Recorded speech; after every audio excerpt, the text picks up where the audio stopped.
आज हम बताने जा रहे हैं इस वीडियो में कि भौतिकी कैसे पढ़ना चाहिए, फिजिक्स कैसे पढ़ना चाहिए।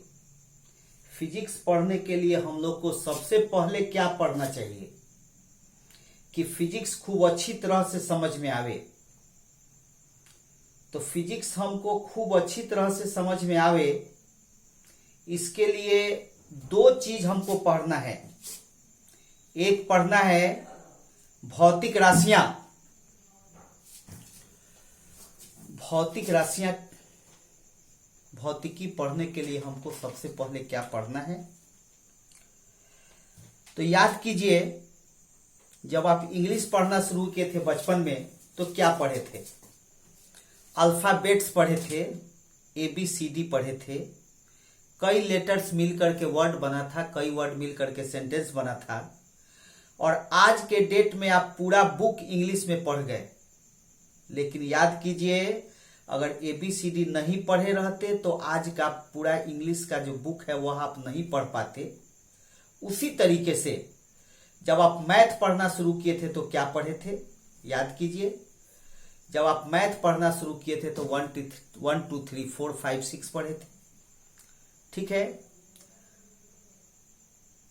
3 + 2 5 हो गया था, 5 - 3 - 2 1 हो गया था।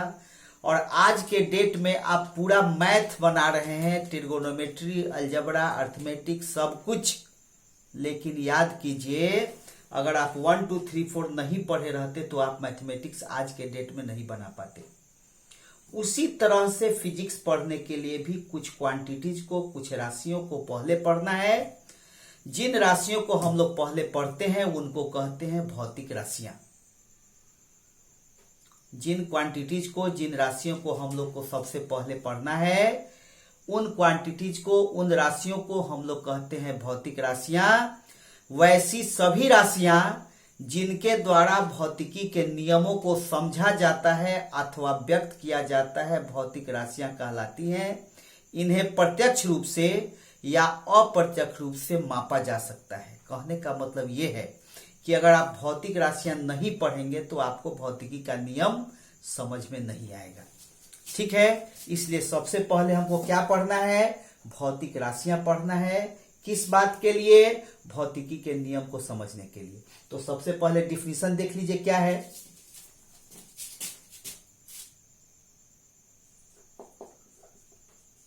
वैसी सभी राशियां जिनके द्वारा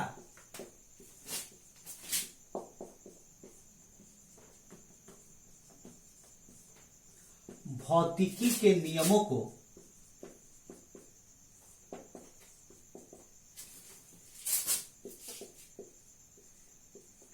समझा अथवा व्यक्त किया जाता है,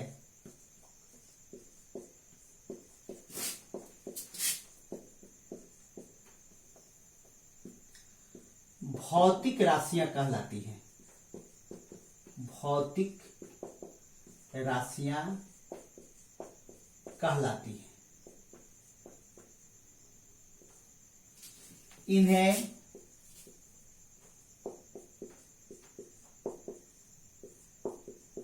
प्रत्यक्ष रूप से या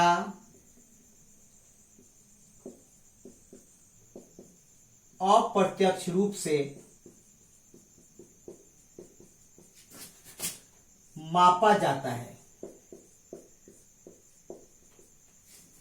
इंग्लिश में आप लिख सकते हैं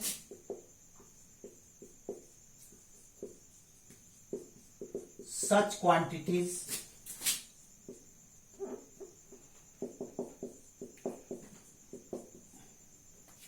with the help of which the laws of physics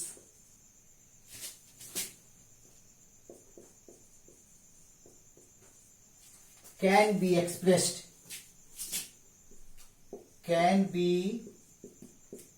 expressed are called physical quantities, ठीक है, दे कैन बी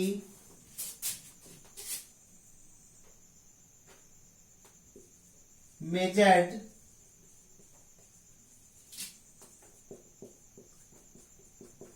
directly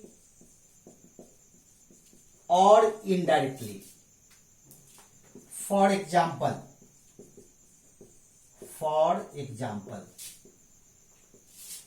क्या है?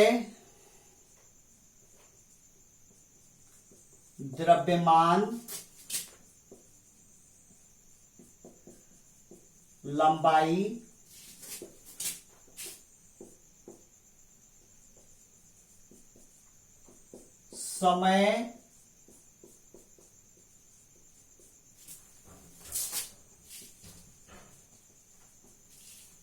समय, विस्थापन,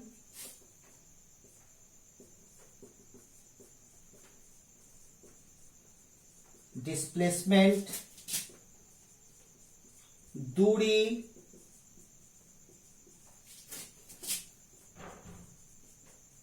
चाल,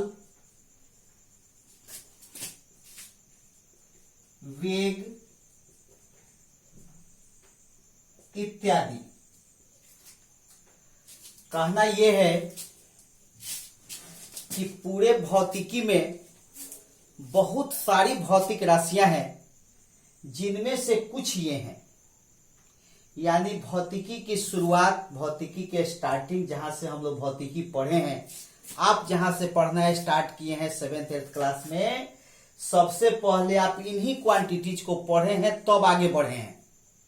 ठीक है, तो सबसे पहले इसको पॉज करके स्क्रीनशॉट ले लीजिए।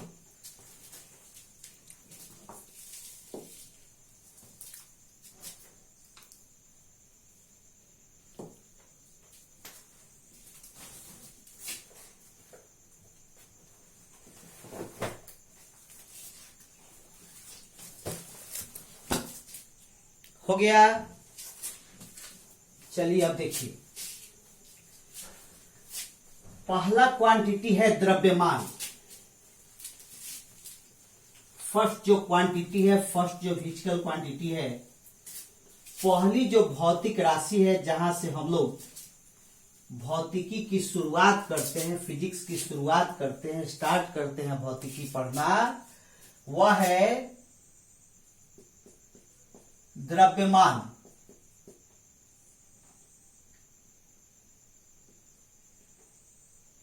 मास। द्रव्यमान क्या है?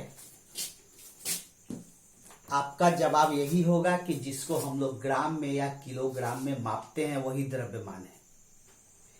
लेकिन ग्राम और किलोग्राम जो वह द्रव्यमान का मात्रक है, यूनिट है। द्रव्यमान को हम लोग कैसे डिफाइन करेंगे, मास को कैसे डिफाइन करेंगे, यह जानना है सबसे पहले। मास है क्या चीज?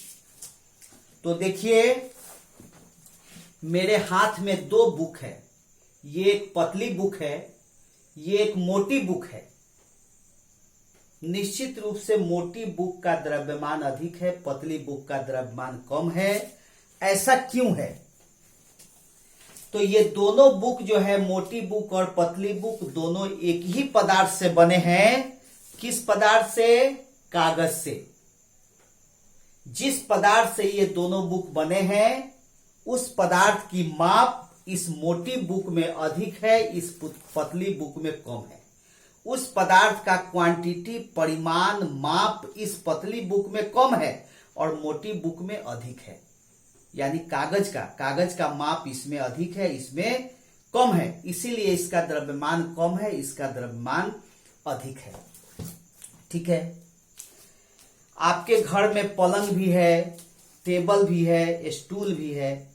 स्टूल और टेबल की तुलना करेंगे, स्टूल और टेबल की तुलना करेंगे तो आप पाएंगे कि टेबल का द्रव्यमान अधिक है, स्टूल का द्रव्यमान कम है।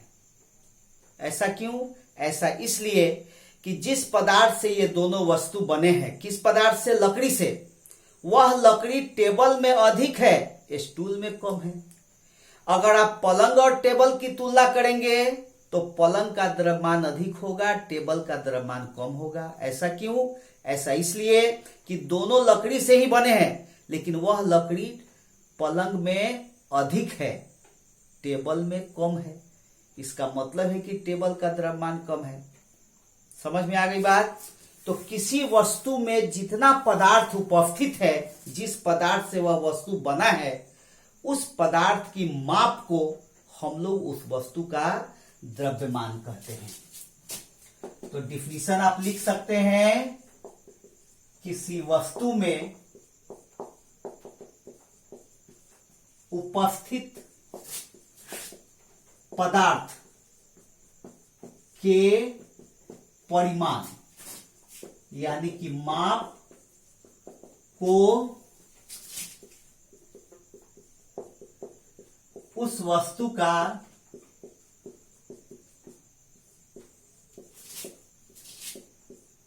द्रव्यमान कहते हैं।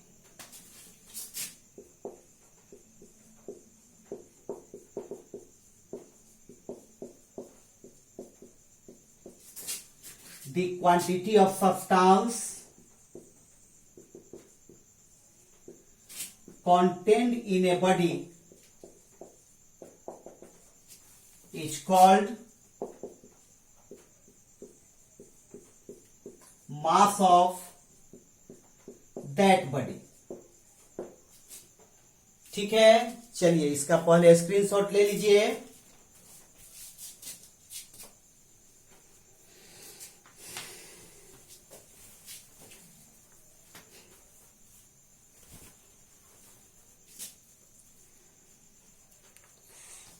नेक्स्ट जो क्वांटिटी है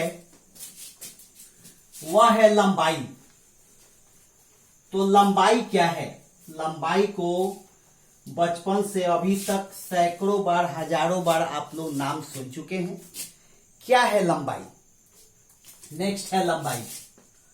लंबाई का क्या मीनिंग है? आपके हाथ में पेन है, अगर आप बेंच पर बैठे हैं तो बेंच है और आप खुद हैं। लंबाई को कैसे हम लोग परिभाषित करेंगे, लंबाई को कैसे डिफाइन करेंगे? तो यहां देखिए हमारे हाथ में पेन है, यही इसकी लंबाई है। इसको हम कैसे बताएंगे? किसी वस्तु के दोनों अंतिम सिरों पर स्थित दो बिंदु के बीच की दूरी को उस वस्तु की लंबाई कहते हैं। यानी किसी वस्तु के दोनों अंतिम सिरों पर कौन बिंदु है? एक यहां है और एक यहां है। इसी दोनों बिंदु के बीच की दूरी को हम लोग क्या कहेंगे? लंबाई कहेंगे। समझ में आ गई बात? The distance between 2 point situated at extremely ends of a body is called length of that body. Clear? चलिए लिख लीजिए।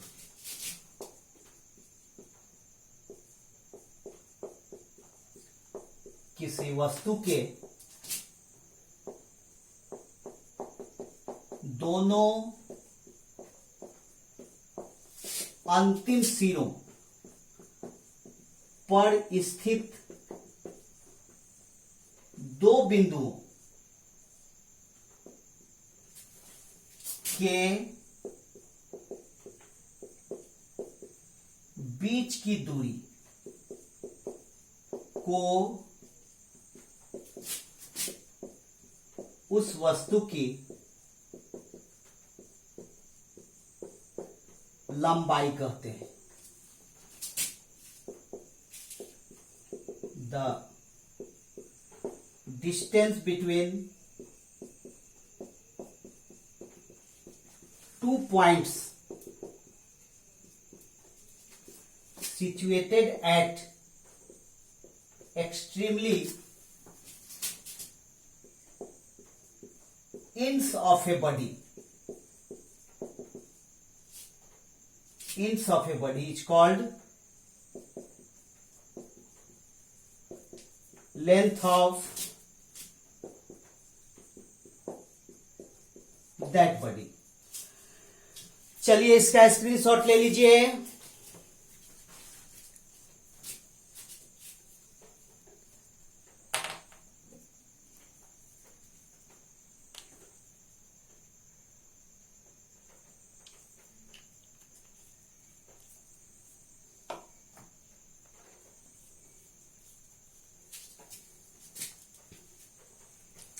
नेक्स्ट है टाइम।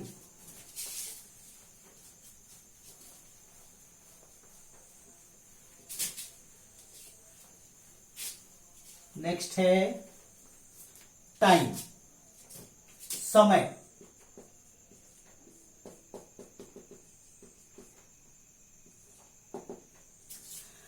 टाइम का मीनिंग इतना बड़ा था कि किसी वैज्ञानिक ने, किसी साइंटिस्ट ने इसके बारे में कुछ नहीं कहा। केवल आइंस्टीन एक वैज्ञानिक थे जिन्होंने यह बताया कि घड़ी जो रीड करके बता रही है वही समय है। यानी कि सेकंड की सुई एक बार टिक करती है, 1 सेकंड का समय बीत जाता है। 60 टाइम्स 60 बार टिक करती है, 1 मिनट का समय बीत जाता है। बस इतना ही, ठीक है।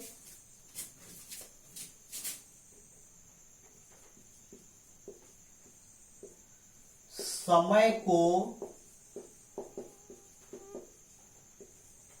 परिभाषित करना अत्यंत कठिन है, परंतु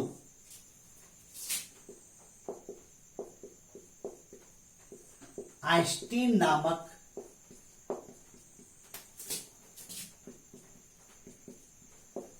वैज्ञानिक के अनुसार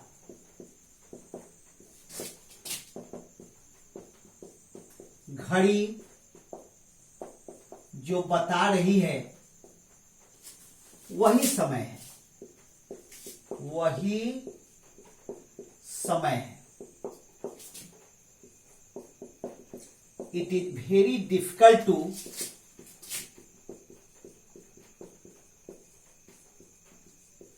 define time, but according to Einstein, time is what the clock reads. घड़ी जो रीड करके बता रही है वही समय है, ठीक है। चलिए इसका स्क्रीनशॉट ले लीजिए।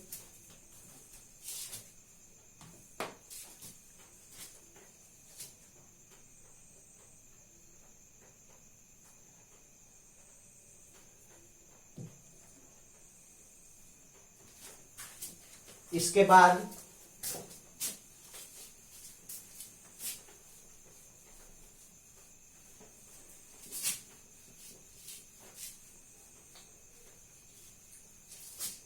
विस्थापन, इंग्लिश में कहते हैं डिस्प्लेसमेंट।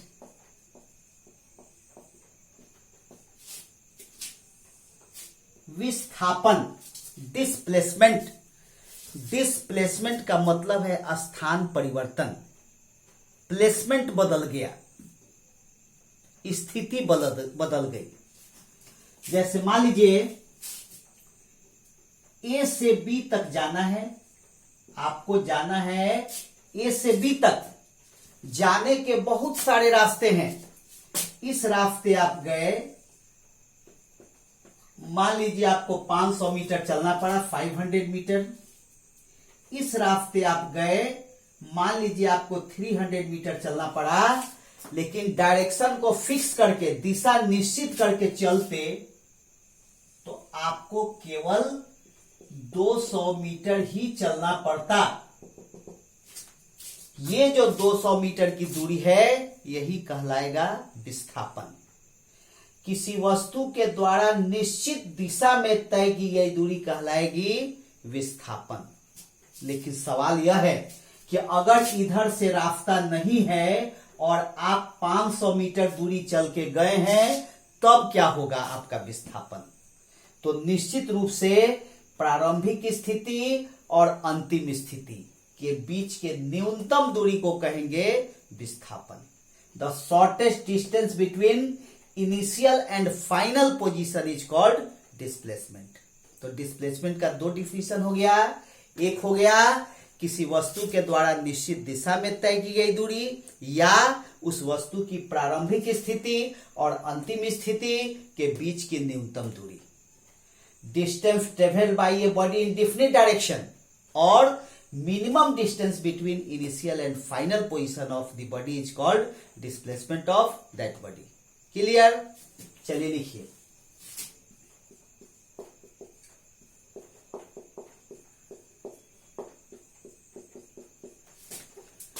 किसी वस्तु के द्वारा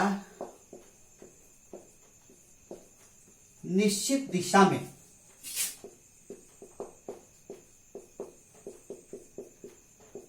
तय की गई दूरी या उस वस्तु की प्रारंभिक और अंतिम स्थिति के बीच की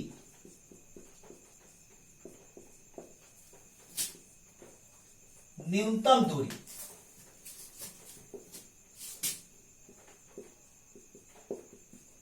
उस वस्तु का विस्थापन कहलाती है।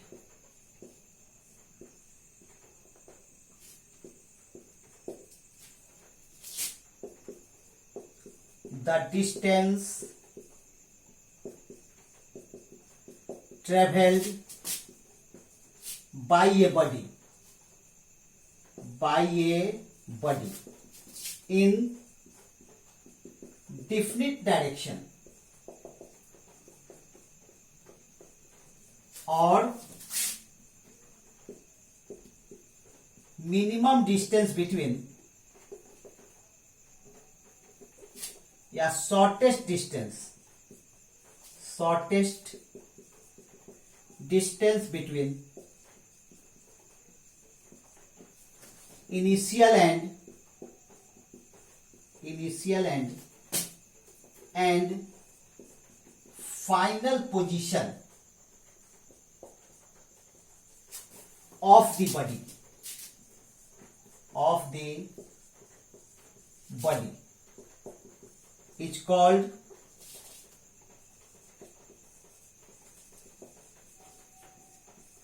displacement